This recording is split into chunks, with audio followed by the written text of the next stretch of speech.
आज हम चर्चा कर रहे हैं रिफ्रैक्शन थ्रू कर्व्ड सरफेस अर्थात गोलीय सतह से अपवर्तन का सूत्र।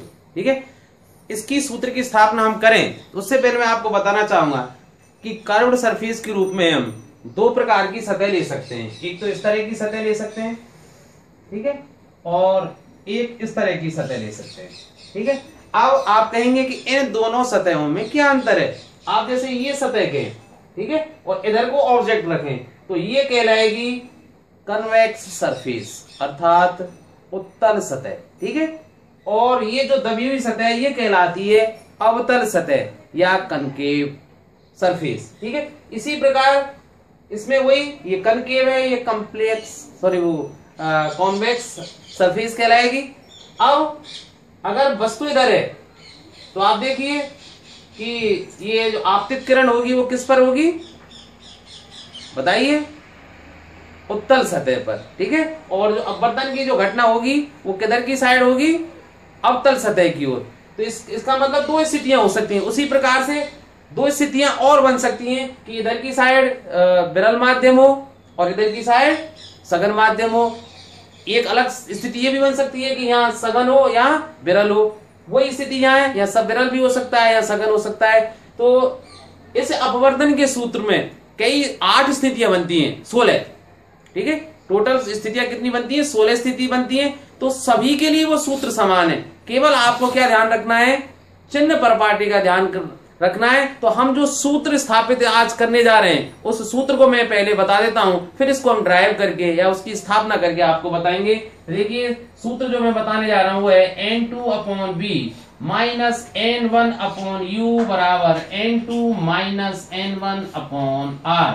आप लोग जैसे जानते हैं N1 और N2 रिफ्रैक्टिव इंडेक्स, ठीक है, अर्थात जो माध्यम है उनके अपवर्तनांक है, U वस्तु की दूरी है, V प्रतिबिंब की दूरी है, और R जिस कर्व सरफेस को हम ले रहे हैं, जिस गोलीय सतह को हम ले रहे हैं उसकी वक्रता त्रिज्या है, रेडियस ऑफ कर्वेचर।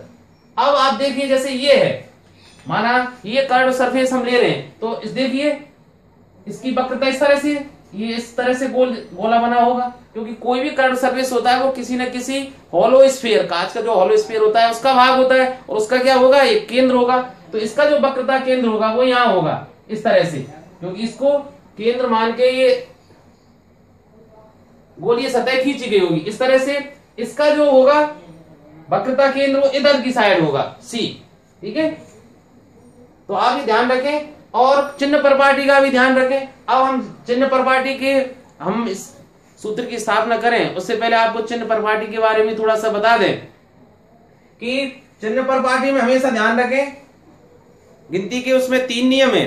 एक तो समस्त दूरियां वो ध्रुव से नापी जाती हैं। दूसरा नियम क्या होता है कि आपतित किरण की दिशा में ली गई समस्त दूरियां धनात्मक मानी जाएंगी और आपतित किरण की विपरीत दिशा में नापी गई समस्त दूरियां ऋणात्मक ली जाती है। और तीसरा नियम क्या है कि जो मुख्य अक्ष होता है उसके लंबवत ऊपर की ओर जो दूरियां होंगी वो सब धनात्मक मानी जाएंगी, जबकि बिलो प्रिंसिपल एक्सिस अर्थात मुख्य अक्ष के जो नीचे जितनी भी दूरियां होंगी वो ऋणात्मक मानी जाती हैं। तो चलिए अब हम सूत्र की स्थापना करके देखते हैं और उसके लिए एक परपथ चित्र बनाते हैं।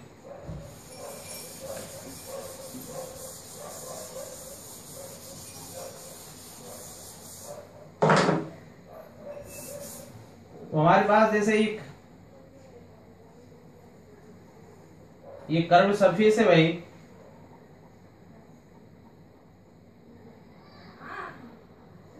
और ये इसका मुख्य अक्ष हुआ।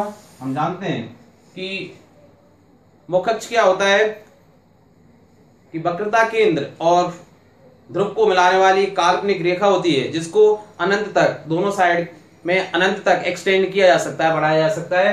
तो ये इसका मुख्य अक्ष हुआ। अब वस्तु के रूप में हम रियल ऑब्जेक्ट ले सकते हैं या आभासी भी ले सकते हैं। अब मान लेते हैं कि इसके मुख्य अक्ष पर एक बिंदु वस्तु है O, ठीक है, और अब इसके प्रतिबिंब के लिए हम जानते हैं भाई प्रतिबिंब के लिए 2 रेखाएं मिलनी चाहिए। तो एक रेखा इस सतह पर इस तरह से जाती है और हम जानते हैं कि जो आपतित किरण लंबवत जाती है वो सीधी निकल जाती है इस तरह से, ठीक है। और एक दूसरी किरण और लेते हैं, इस तरह से मान लेते हैं ये दूसरी किरण है, ठीक है, और इससे इसका अपवर्तन होता है, मुड़ती है प्रकाश किरण और इस तरह से यहां मिलती है।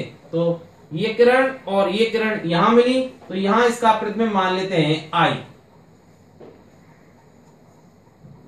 अब कितने कोण पर आपतित किरण हुई, कितने पर परावर्तित हुई या अपवर्तित हुई, इसके लिए हमें क्या चाहिए, अवलंब की आवश्यकता, ठीक है। और अवलंब के बारे में आप जानते हैं कि जैसे आप देखिए, आपको याद दिला दूं पुनः, जैसे ये गोला है, ठीक है, या वृत्त है, ये इसकी त्रिज्या हुई, ठीक है, और यहाँ स्पर्श रेखा, तो स्पर्श रेखा हमेशा त्रिज्या पर क्या होती है, लंब होती है।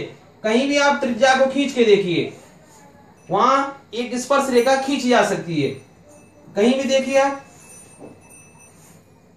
ठीक है। तो त्रिज्या और स्पर्श रेखा हमेशा एक दूसरे की क्या होती है, लंब। अब आप देखिए कि कोई भी कर्व सरफेस हो, जैसे ये कर्व सरफेस है, यहां सेंटर ऑफ कर्वेचर है, इसका वक्रता केंद्र, यहां से अगर मैं मान लो यहां जैसे ये त्रिज्या हुई, तो यहां क्या खींची जा सकती है, स्पर्श रेखा। तो ये जो होती है वक्रता त्रिज्या एक तरह से, ठीक है, अर्थात वक्रता केंद्र को कर्व सरफेस से कहीं मिलाइए परिधि, ठीक है, उसकी परिधि से कहीं मिलाइए, वो हमेशा 90 डिग्री का कोण ही बनाता है। और इस कारण हमेशा इस रेखा को, अर्थात जो केंद्र से वक्रता केंद्र से कर्व सरफेस पर खींची जाती है, उसको अवलंब के रूप में माना जाता है। तो इसका अगर वक्रता केंद्र यहां है, यहां मान लेते हैं इसको, तो अब मैं जो लाइन खींचने जा रहा हूं, ये डॉटेड जो लाइन आप देख रहे हैं, ठीक है, ये क्या होगा, इस कर्व सरफेस पर अवलंब होगा, ठीक है। अब अवलंब के साथ आपतित किरण, चूंकि आपतित किरण है भाई, जो कोण बनाती है उसको किससे व्यक्त करते हैं, आई से, इंसिडेंट एंगल, ठीक है। और ये परावर्तित किरण थी, सॉरी अपवर्तित किरण थी, तो अपवर्तित किरण जो कोण बनाती है उसको व्यक्त करते हैं आर से, तो ये आर अपवर्तन कोण, ठीक है। सहूलियत के हम ये मान लेते हैं, ये कोण एल्फा है, ये कोण बीटा है, क्योंकि हमें इनकी आवश्यकता पड़ेगी, और इसको मान लेते हैं हम डेल्टा। अब देखिए, अभी तक हमने क्या माना था, एक बार हम फिर आपको याद दिला देते हैं कि जो कर्व सरफेस थी हमारे पास, इसको ए बिंदु मान लेता हूं, इसको, ठीक है, बी, और यहां बिंदु को मैं एम मान लेता हूं, ठीक है। जो कर्व सरफेस थी ए बी, एम उसका मध्य बिंदु या पोल कह सकते हैं, ठीक है। और इसके मुख्य अक्ष पर, जो कर्व सरफेस थी, इसके मुख्य अक्ष पर एक बिंदु वस्तु थी ओ, जिसका प्रतिबिंब आई प्राप्त हो रहा है। आई आपतन कोण है, आर अपवर्तन कोण है, ठीक है। अब देखिए, चिन्ह परपाटी के अनुसार, साइन कन्वेंशन हमें ध्यान करना है, तो चिन्ह परपाटी के अनुसार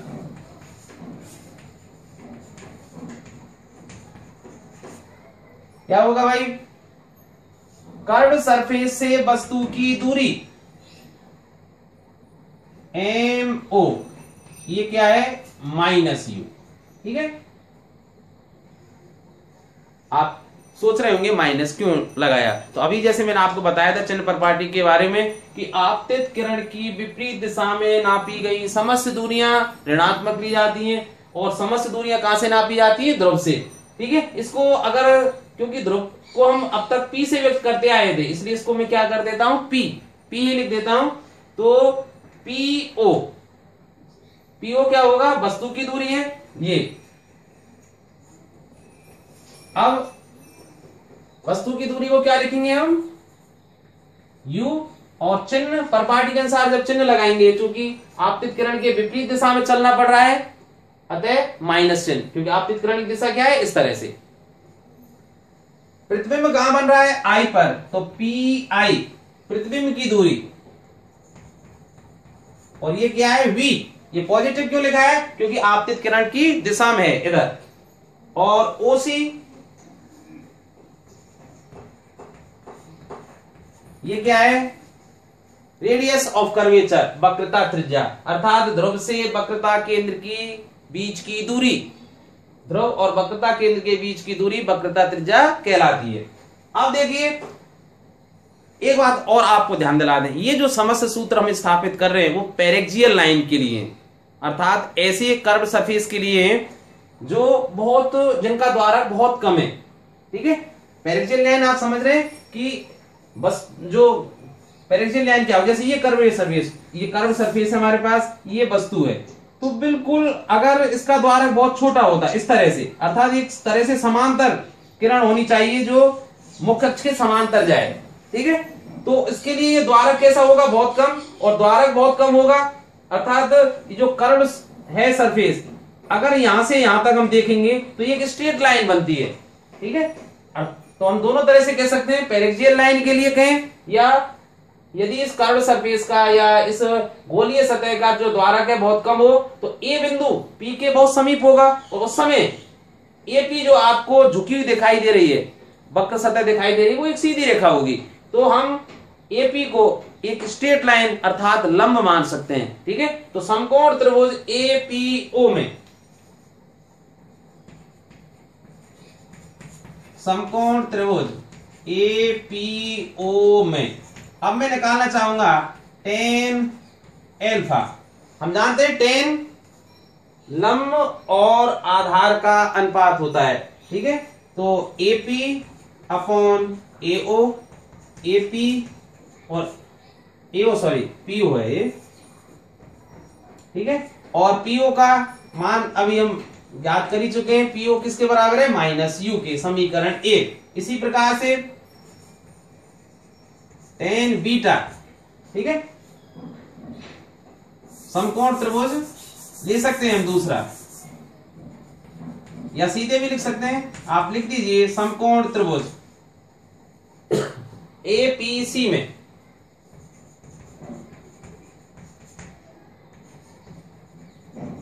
ten beta equal to AP upon PC, इसका मतलब एपी अपॉन आर, ये समीकरण 2। और समकोण त्रिभुज, अब देखिए एपीआई में टेन डेल्टा बराबर होगा एपी अपॉन लंब बटे आधार पीआई। ठीक है, और एपी और पीआई का मान क्या है, वी, ये समीकरण 3।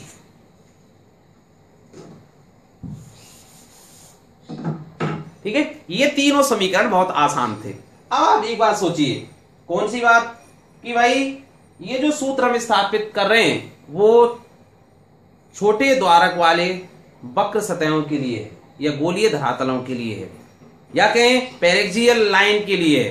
तब आप देखिए उस स्थिति में क्या होगा कि ये अल्फा, बीटा, डेल्टा, आई और आर जितने भी कोण बन रहे हैं वो सब कैसे होंगे, बहुत छोटे होंगे। और छोटे कोणों के लिए हम जानते ही हैं कि भाई आपने एक थ्योरम पढ़ी थी, मैं आपको याद दिलाना चाहूंगा कि लिमिट अगर थीटा टेंस टू 0 हो, limit delta sorry limit theta tends to 0 हो, तो उस स्थिति में टेन थीटा अपॉन थीटा का मान क्या होता है, 1 होता है।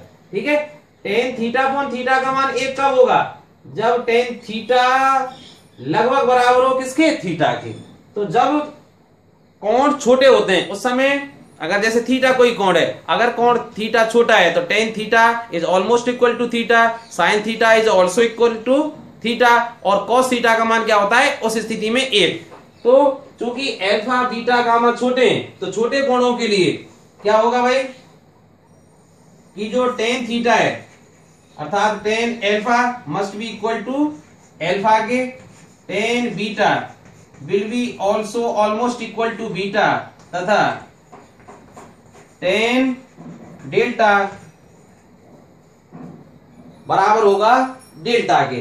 तब क्या होगा भाई, अल्फा बराबर हम क्या कह सकते हैं उस स्थिति में, एपी अपॉन माइनस यू, ये समीकरण 4।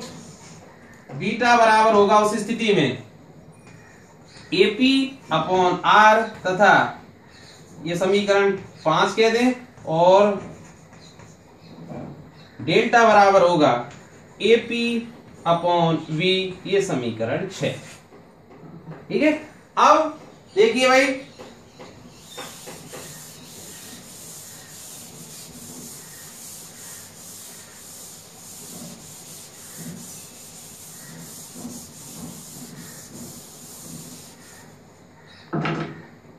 आपने एक चीज पढ़ी थी कि किसी भी त्रिभुज का बहिष्कोण उसके शेष दो अंतराभिमुख कोणों के योग के बराबर होता है। अब देखिए त्रिभुज ए ओ सी, आप ध्यान दीजिए त्रिभुज पर, ए ओ सी त्रिभुज पर ध्यान देंगे तो बहिष्कोण कौन सा है, आई। ठीक है, तो आई किसके बराबर होगा, एल्फा प्लस बीटा के। ठीक है, अगर आप इस तरह से याद नहीं रखना चाहें या याद आपके नहीं हो तो आप वैसे भी देख सकते हैं। देखिए, हम जानते हैं कि एक सरल रेखा पर एक तरफ बने कोणों का योग 180 होता है। तो देखिए इस स्ट्रेट लाइन को, देखिए एसी स्ट्रेट लाइन को, यहां कोण आई है तो ये पूरा कोण कितना होगा, 180, 180 माइनस आई का। ठीक है, अब त्रिभुज है ए ओ सी, अब त्रिभुज के तीनों कोणों का योग कितना होता है भाई, 180।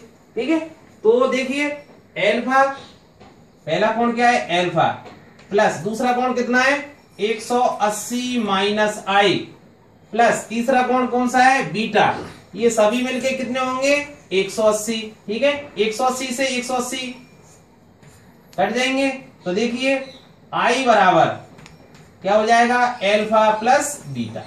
आप कैसे भी लिख सकते हैं, इस तरह से निकाल सकते हैं, या आप जानते ही हैं कि किसी भी त्रिभुज का बहिष्कोण उसके शेष दो अंतराभिमुख कोणों के योग के बराबर होता है, और उस स्थिति में जो बहिष्कोण बन रहा है I will be equal to alpha plus beta के।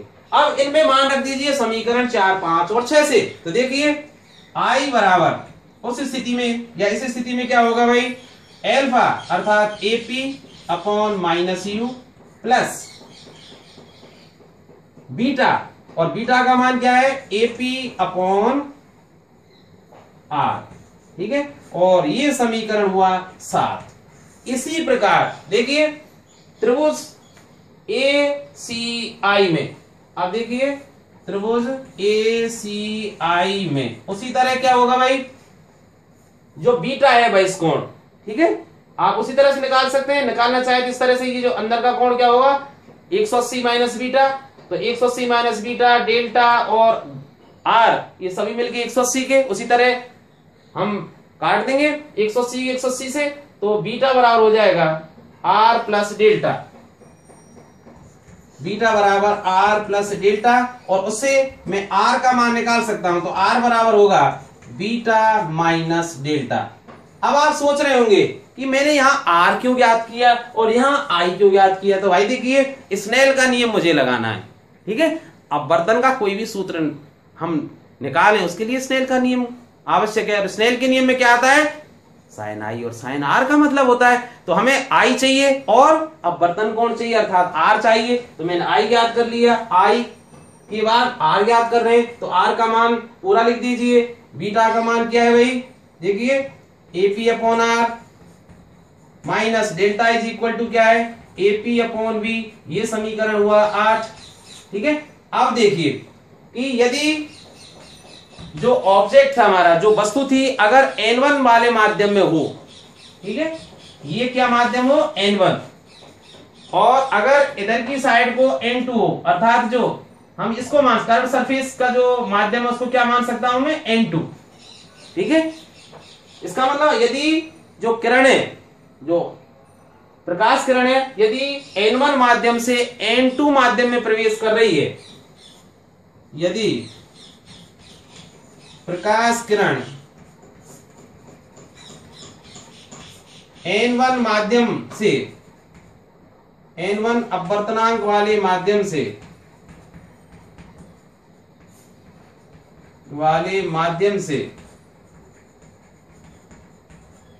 N2 अपवर्तनांक वाले माध्यम में प्रवेश कर रही है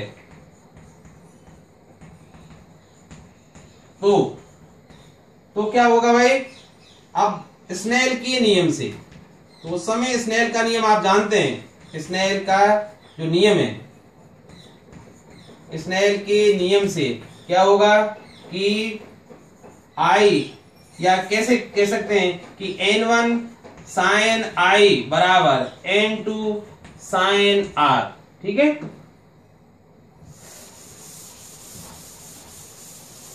n1 साइन आई बराबर n2 साइन आर, वही बात आई कि यहाँ i और r कैसे हैं, छोटे कोण है, और छोटे कोण है तो साइन आई के बराबर होगा और साइन r के बराबर होगा। इसलिए इस रिलेशन को कैसे लिखा जा सकता है कि n1i इक्वल टू n2r। अब देखिए कि n1 i का मान यहां से रख दीजिए समीकरण 7 से, तो देखिए AP upon minus you plus AP upon r बराबर n2। अब r का मान समीकरण 8 से रखिए, AP upon r minus AP upon v, ठीक है। अब इनको एडजस्ट करते हैं हम, ठीक है। अब एक चीज और आपको दिखाई दे रही है कि AP ये सभी कॉमन निकाल के इनको हम कैंसिल आउट कर सकते हैं। तो आगे क्या लिख सकते हैं इसमें भाई,